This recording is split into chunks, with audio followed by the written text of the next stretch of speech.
Warshaan meeshaa wal'aansaa Altiraasaawundii oomishu biyya keenya keessatti hojii eegale. Altiraasaawundiin meeshaa dhukkuboota gosa adda addaa adda baasuuf gargaarudha. Warshichis deeggarsa dhaabbata Elsimer Solution kan biyya Israa'elii fi Simeen kan biyya Jarmaniin ture kan hundeeffame. Warshaan kun asitti eegaluunsaa rakkoo hanqina meeshaalee fayyaa Itiyoophiyaa furuurra darbee bu'aa biyyoota Afrikaatis jedhan deetaan ministeera fayyaa Adde Fireewoot Abbabee.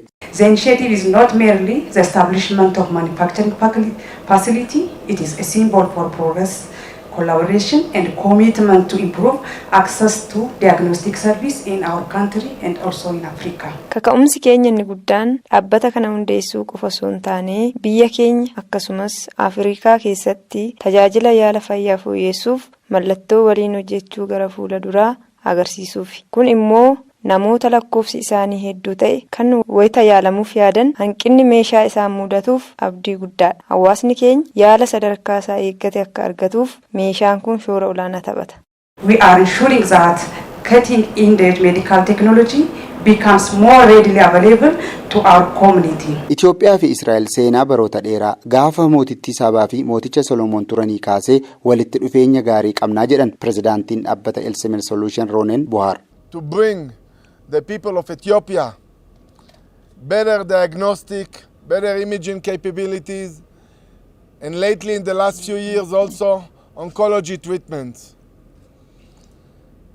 I think that the connection between Israel and Ethiopia is going back in ancient years when Queen of Sheba came to visit King Solomon. I think we are continuing this heritage, and this is not the end.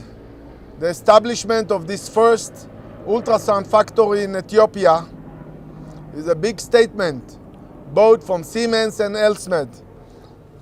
We have a lot of trust in the people of Ethiopia, in the system, in the healthcare sector, and this is just the beginning.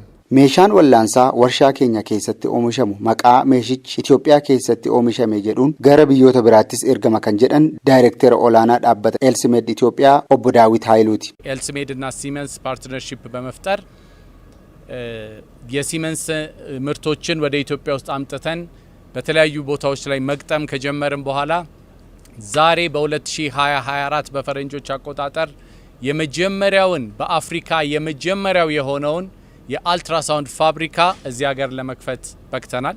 ስርና ኤባ ከነረት ካን አርገመን ሚኒስቴር ፈያ ዱራኒ ዶክተር ሊያ ታደሳ ደበለቴ አምባሳደሮኒ ጀርመኒ እስራኤሊ ፊ ኬሱሞኒ ብሮን አርገመኒሩ